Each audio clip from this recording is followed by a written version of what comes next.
Méditation du 27 septembre. Il y en aura plus. Les bontés du Seigneur ne sont pas épuisées. Il n'est pas au bout de son amour. Sa bonté se renouvelle chaque matin. Que ta fidélité est grande, Seigneur. Lamentation 3, les versets 22 et 23, version Bible en français courant. Les fleuves de la miséricorde de Dieu, écrit Matthew Henry, coulent abondamment et constamment, mais ne s'assèchent jamais. Leur courant se renouvelle tous les matins. Tout comme la manne alimentait quotidiennement le peuple d'Israël dans le désert, nous recevons chaque matin une nouvelle provision de la miséricorde de Dieu. Elle ne s'épuise jamais. Pour que nous ayons une idée de la beauté de la promesse de notre texte d'aujourd'hui, il suffit de savoir que le mot hébreu Gesed, traduit ici par miséricorde, apparaît 245 fois dans l'Ancien Testament. Bien que souvent traduit par miséricorde, il a été traduit aussi par bonté, clémence, pitié, bienveillance, grâce, fidélité, amour permanent. Saisissons-nous l'idée? Quand l'Écriture dit que la miséricorde de Dieu se renouvelle chaque matin, elle nous rappelle que, aussi difficiles que soient les épreuves que nous devons affronter aujourd'hui, il y aura une grâce suffisante à notre disposition, une miséricorde suffisante, une bonté suffisante, une pitié suffisante, parce que le Dieu qui a été fidèle à ses promesses hier le sera aujourd'hui et le sera demain. Pourquoi est-ce ainsi? Parce qu'il n'est pas au bout de son amour.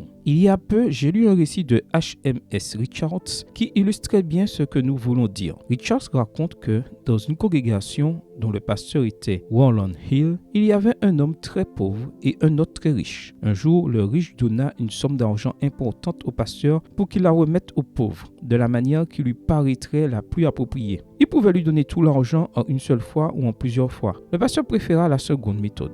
Ainsi, il envoya à l'homme une enveloppe avec un billet de 5 livres sterling avec une note qui disait « Il y en aura plus ». À intervalles réguliers, le pasteur lui envoyait une somme identique avec la note « Il y en aura plus ». La grâce de Dieu ne vous semble-t-elle pas de ce type?